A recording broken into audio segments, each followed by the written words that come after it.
Hey, what's up guys? This is Anthony from Anthony's Customs, and for this review we are looking at the Figma Silent Hill 2 Bubblehead Nurse figure. Now, I did play the crap out of Silent Hill 2 when it came out, but it's been a long time, so I can't necessarily attest to the accuracy of the design of this character. I think it's for the most part pretty accurate, and apparently when you put it on a spinning turntable it wants to fall over. Come on. There we go.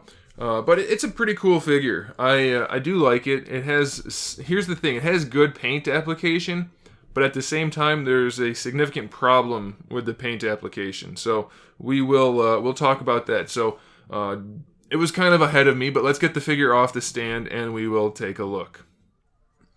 Okay, so this figure stands, it seems kind of small in my hands. Let's see if it is. It stands only about 14¼ centimeters, which makes it just about 5.5 inches. So was that 5.5? Yes, 5.5 inches. I can read a ruler. So it is rather small and petite.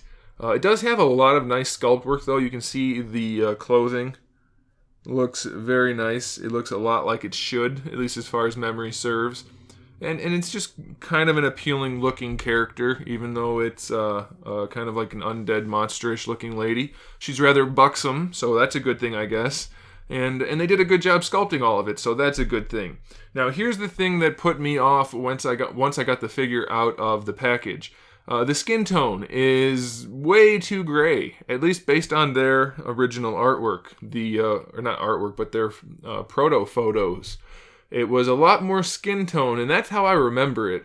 I think it should be a lot less gray. So if we look at this, you can see there's a rather drastic difference. Let's not zoom in on the boobies, tatas. Let's not zoom in on those. It's mostly like a different color. Especially back here, you can see it's a lot more skin tone. And then the skirt suit dress thing is a little bit more like a tannish beige, whereas on the final figure it's a whole lot more gray. Everything, the skin tone and the suit, whatever you want to call it, it's a whole lot more gray. It's a little bit aesthetically displeasing. Unpleasing's not a word, I don't think, because it just kind of all blends together. It would look way better if they got the skin tones right. That being said, if you look at the skin tones, we'll start at the top where they have the most shading. They did get the vein work and the shading on it very nicely done. So that's a good thing. You can see it's all the way down on the arms. You can see those veins. It's a very nice effect. Looks very good. It's just the skin itself is way too muted. Everything's muted into the same color. So it's a little bit of a problem. Still looks really cool. The gloves are nice and glossy, and you can see the blood on there. Looks good. This head, this one that looks like a porcelain doll type thing, is nice and glossy, so that looks good. And then we have the two alternate heads, which I know it's not focused. These two heads look particularly good. Nicely done. The one with the open mouth has nice detail to it. It's kind of glossy looking, like it's bloody, so that's good. And then we have the alternate hands. I've already swapped out one of them.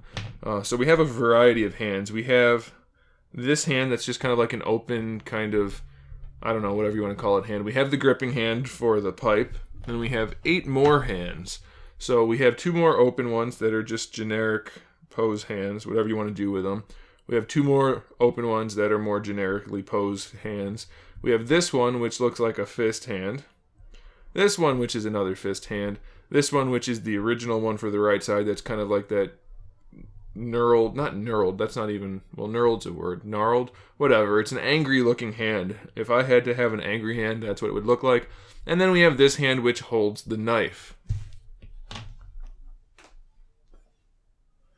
And the knife looks like this. Very nicely done. It's even got a serrated edge. There's blood on it. They painted a little rivet in there, rivets.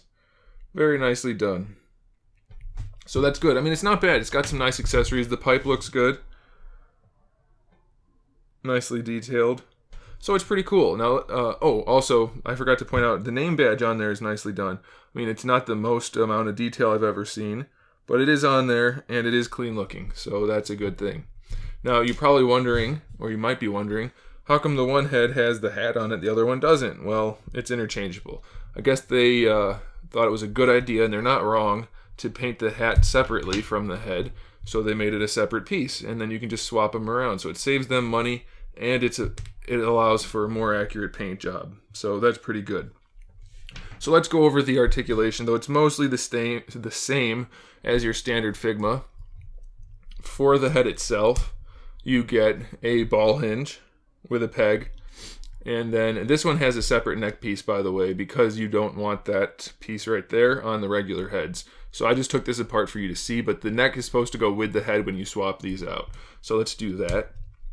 So you want to grab the neck, and it is also on its own articulation. So we have a ball peg, literally a ball with a peg on it, and then you can swap the neck out. And then both of these heads use the same neck. So these ones you want to just pop off at the head, and then you can swap those out.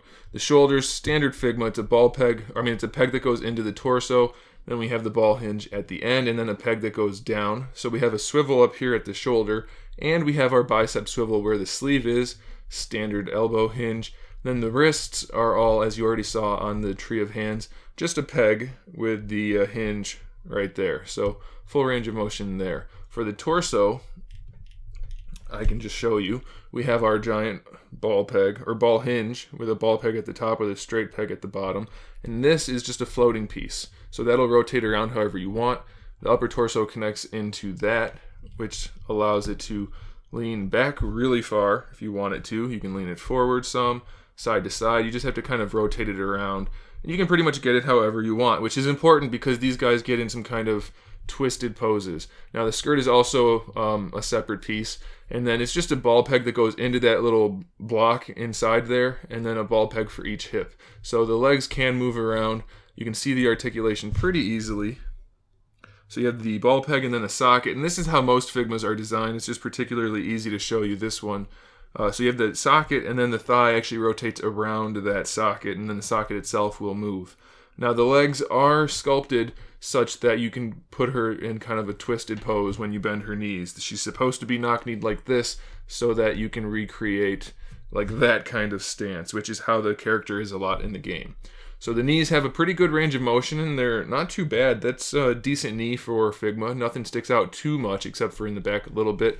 Then the ankles have your standard ankle hinge from Figma. Really good range though, and you can rotate it a little bit, enough to get an ankle rocker. Takes a little bit of work, but you can do it, and you get a toe hinge. So all in all, it's a pretty solid figure. I like it. I just wish the paint application was where I wanted it to be. It's still good. It still looks like it's supposed to. It just could be a whole lot better. So if you were thinking about getting these figures and you weren't sure if you wanted to or not, I would suggest that you do. It's still pretty cool, and it looks like it's supposed to for the most part, so I recommend it. I didn't show you the back. It's got a lot of wrinkles in the back, a lot of paintwork. So it's very cool. So I do recommend it. And I'll have it in the photos with Pyramid Head so you can see what they look like together. There it is, guys. Thanks for watching. Make sure you subscribe to the channel so you can see my upcoming figure reviews, custom figures, and other good stuff. And in the meantime, keep collecting.